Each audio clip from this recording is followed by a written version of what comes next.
మా చెల్లి లేచి వెళ్ళిపోయింది, నేను ఎందుకు బొక్కలాగా వదిలా అని. ఆమె ఏం మాట్లాడతలేదు కదా. ఇంకొకటి కూడా వచ్చింది, యాక్చువల్ డబ్బా మార్చేసింది. ఈ డబ్బాలో ఆ ఇయర్ రింగ్స్ వచ్చినాయి, వేరేది ఇంతకుముందు పాత వీడియోలో ఇయర్ రింగ్స్. ఈ ఇయర్ రింగ్స్ ఇంకొక డబ్బా అనమాట, మార్చేసింది. ఇట్లాంటి డబ్బా కాదు, ఈ ఇయర్ రింగ్స్కి మాత్రం మంచి డబ్బా వచ్చింది. ఇవి మాత్రం 200% సజెస్ట్ చేస్తాను. 10/10 కదా, 100/10 ఇవ్వచ్చు దీనికి రేటింగ్. మీరు ఎవరికైనా పోయి గోల్డ్ అని చెప్తే కూడా నమ్ముతారు. మా ఇంట్లో ఆల్రెడీ చెప్పి చూసిన, నమ్మిర్రు పిక్చర్లు. గోల్డ్ కొనుక్కున్నా అంటే నమ్మేసిండు మా నాన్న. 20 గ్రాములు పెట్టినా దీనికి అని చెప్పిన, నమ్మిండు మా డాడీ.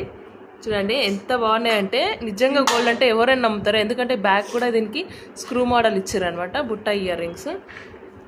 చాలా అంటే మొత్తం గోల్డ్ పాలిషే, చాలా అంటే చాలా బాగా వచ్చింది. నాకు తెలిసి ఇక్కడ మ్యాట్ లాగా కనిపిస్తుందేమో మీకు, మొత్తం గోల్డ్ పాలిష్. చాలా మంచిగా ఉంది, పెట్టుకుంటే ట్రెడిషనల్గా. చూసారుగా, జస్ట్ ఇలా పట్టుకుంటే ఎంత మంచి ట్రెడిషనల్గా కనిపిస్తుంది. ఇలాంటి మరిన్ని వీడియోస్ కావాలంటే like, share and subscribe to our channel. Bye bye.